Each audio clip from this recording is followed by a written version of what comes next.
సహకరించారు. దయచేసి మాట్లాడుతున్నాం ఎవరు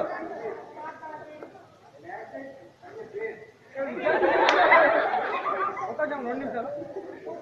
విద్యార్థులందరూ కూడా అఖిల భారతీయ విద్యార్థి పరిషత్ ఏబీవీ భద్రంలో మీకందరికీ ధన్యవాదాలు తెలుపుతున్నాము. ముందుగా నేడు రాష్ట్ర వ్యాప్తంగా ఏదైతే ఈ యొక్క పాఠశాల సంస్థలు పరిష్కరించాలని, ప్రభుత్వ పాఠశాలలో మౌలిక సదుపాయాలు కల్పించాలని, ఖాళీగా ఉన్న ఉపాధ్యాయ పోస్టులు భర్తీ చేయాలని, ఏదైతే పేద విద్యార్థులు విద్యను అభ్యసించినటువంటి ప్రైవేట్ కార్పొరేట్ పాఠశాలను అధిక ఫీజులను నియంత్రించాలని, అదేవిధంగా కార్పొరేట్ విద్యా వ్యవస్థను రద్దుపరిచి ప్రభుత్వ విద్యను బలోపేతపరచాలని, అదేవిధంగా విద్యా హక్కు చట్టాన్ని కఠినంగా అమలుపరచాలని డిమాండ్ చేస్తూ కామన్ ఫీజు విధానాన్ని వెంటనే అమలు కావాలని డిమాండ్ చేస్తూ రాష్ట్ర వ్యాప్తంగా అన్ని పాఠశాల బంద్కు ఏబీవీ పిలుపునడం జరిగింది.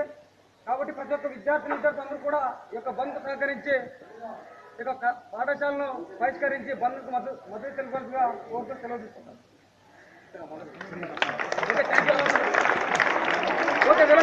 రాష్ట్ర వ్యాప్తంగా ప్రభుత్వ పాఠశాలలో కూర్చుంటే కానీ కూర్చోవడానికి ఇక పల్లెలు లేవు.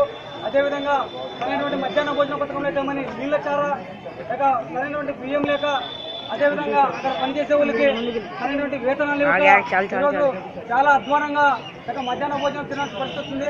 అదేవిధంగా రాష్ట్ర వ్యాప్తంగా ఏదైతే ప్రైవేట్ కార్పొరేట్ పాఠశాలలో లేక సంవత్సరానికి ఒకటి లేక వీధికి ఒకటి పుట్టగొడుగులా పుట్టుకొస్తున్నాయి.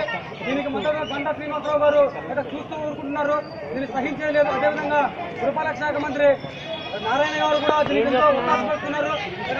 నారాయణ మంత్రి పదవి నుంచి వెంటనే రద్దు చేయాలని, అదేవిధంగా రాష్ట్ర వ్యాప్తంగా ఉన్నటువంటి ప్రభుత్వ పాఠశాలలో మౌలిక సదుపాయాలు కల్పించాలని, ఖాళీగా ఉన్న ఉపాధ్యాయ పోస్టులు భర్తీ చేయాలని, అదేవిధంగా డివైఈఓ ఎంఈఓ పోస్టులను వెంటనే భర్తీ చేయాలని, రాష్ట్ర వ్యాప్తంగా కామన్ ఫీజు విధానాన్ని అమలు చేయాలని, విద్యా హక్కు చట్టాన్ని మరీ కఠినంగా అమలు చేయాలని డిమాండ్ చేస్తూ రాష్ట్ర వ్యాప్తంగా పాఠశాల బంద్ పిలుపుకోవడం జరిగింది. ఏలూరు అంతటా కూడా బంద్ నిర్వహించడం జరిగింది. ఏదైతే డిఓ గారిని కూడా ఈ యొక్క డిమాండ్ను పరిష్కరించేదాకా ఇక్కడ నుంచి లేసే ప్రసక్తే లేదని కూడా తేల్చి చెప్పడం జరుగుతుంది.